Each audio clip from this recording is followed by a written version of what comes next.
बरं का मुलांना, मी मंगला आवलगावकर. तुमच्यासाठी मी एक नवीन चॅनल घेऊन आले बरं का, आजीबाईचा बाटवा नावाचं. आता त्यात मी छान छान गोष्टी रोज तुम्हाला सांगते.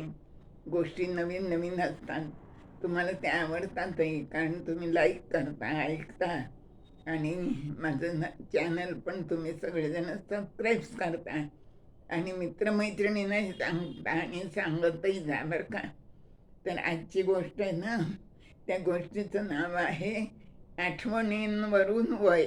काय नाव आहे? आठवणींवरून वय नाव आहे गोष्टीचं बरं का. वेगळीच गोष्ट आहे ही.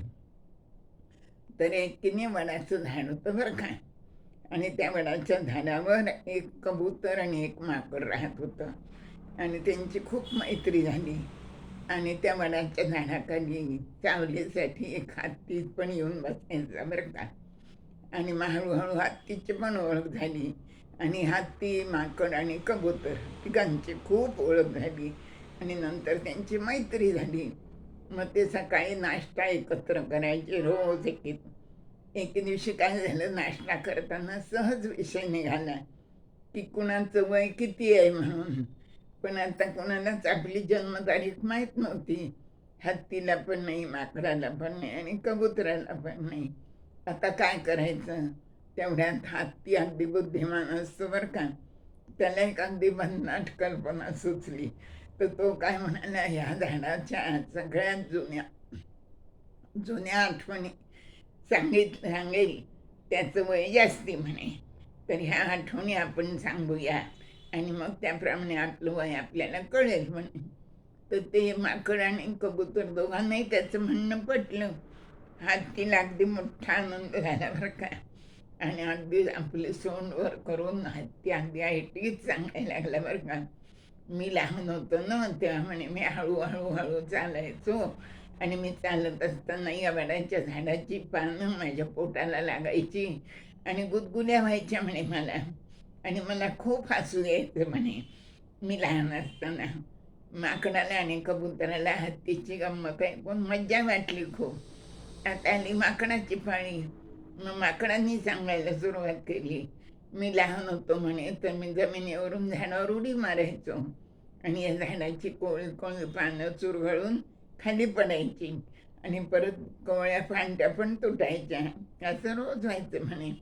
एकदा माझ्या आईने ते पाहिलं म्हणे, आणि आई म्हणली, अरे असं उड्या मारू नको ह्या झाडावर, हे नाजूक आहे, छोटंसं आहे झाड, हे चांगलं जेव्हा मोठं होईल ना, खूप मोठं होईल, डेरेदार होईल, तेव्हा मग तुझं लग्न होईल, तू मोठा होशील, आणि मग तुझी बायको, तू, तुझी मुलं, तुम्हाला त्या झाडावर घरटं करून राहता येईल. तर तू त्या झाडावर उड्या मारू नको, आणि त्याची पानं पण चुरगळून पडगळून पाडू नकोस, गाळून पाडू नको म्हणे. माझ्या आईने मला असं सांगितलं म्हणे. तेव्हापासून मग मी त्या झाडावर उड्या मारणं बंद केलं. मी दुसऱ्या मोठ्या मोठ्या झाडांवर उड्या मारायचो. आता या दोघांनी आठवणी सांगितल्या. आता आली कबुतराची पाळी. कबूतर अगदी ऐटीत उभं राहिलं बरं का. इकडं तिकडं पाहिलं त्यांनी, मान ताठ केली, आणि गुटरगु असा आवाज केला, आणि मग त्यांनी सांगायला सुरुवात केली. तर कबूतर काय म्हणालं, माझा माझा जन्म ना दंडकारण्यात झाला म्हणे. कुठं झाला? दंडकारण्यात झाला म्हणे. त्याचं एक मोठं वडाचं झाड होतं म्हणे, खूप मोठं, खूप डेरेदार. त्याला जवळजवळ 100 पारंब्या फुटल्या होत्या म्हणे. इतकं जुनं आणि मोठं झाड होतं म्हणे. तर त्या झाडावर माझ्या आईवडिलांनी घरटं बांधलं होतं, आणि त्याच्यात माझा जन्म झाला म्हणे. मग मी, माझी आई, वडील, माझे भावंड, आम्ही त्या झाडावर राहत होतो म्हणे. मी तेव्हा लहान होतो अगदी. मग काही दिवसांनी मला पंख फुटले म्हणे, आणि मला त्या घरात राहावं वाटेना. मग मी आई वडिलांना सांगितलं की मी आता घरच्यातून दुसरीकडे जातो म्हणे. माझे आई वडील बरं म्हणाले. मग तेव्हा माझ्या पंखात बळ आलं होतं बरं का.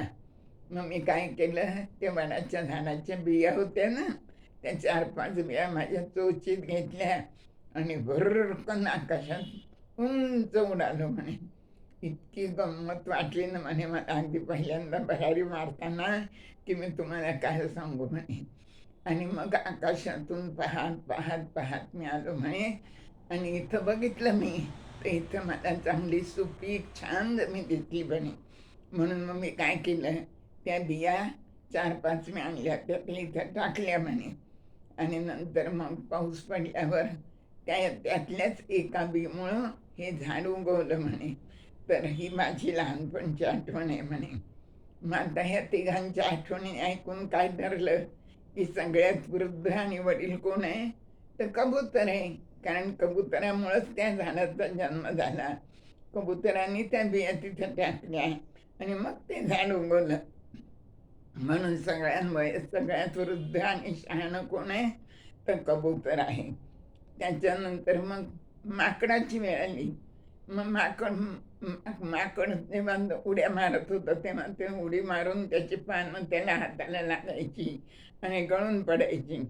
म्हणजे कबुतरापेक्षा थोडंसं लहान माकड आहे असं सिद्ध झालं. आणि मग हत्तीचा नंबर आला बरं का. आणि हत्ती लहान असताना त्याच्या पोटाला त्याची पानं स्पर्श करायची आणि गुदगुल्या व्हायच्या. म्हणजे सगळ्यात लहान कोण झाला, हत्ती झाला. असं त्या आठवणींवरून त्या तिन्ही प्राण्यांनी आपापलं वय काढलं आणि ते आनंदात राहू लागले. तर हत्ती असा हुशार असतो आणि डोकेबाज असतो बरं का. जन्मतारीख माहीत नसताना अशा त्या आठवणींवरून त्यांनी तिघांनी आपलं आपलं वय काढलं. असंही तिघजण मित्र आणि त्यांनी आपलं वय अशा युक्तीने काढलं. म्हणून ह्या गोष्टीला नाव काय दिलंय, झाडावरून वय असं नाव दिलं ह्या गोष्टीला. नवीन गोष्ट आहे बरं का. आवडली ना तुम्हाला? हो.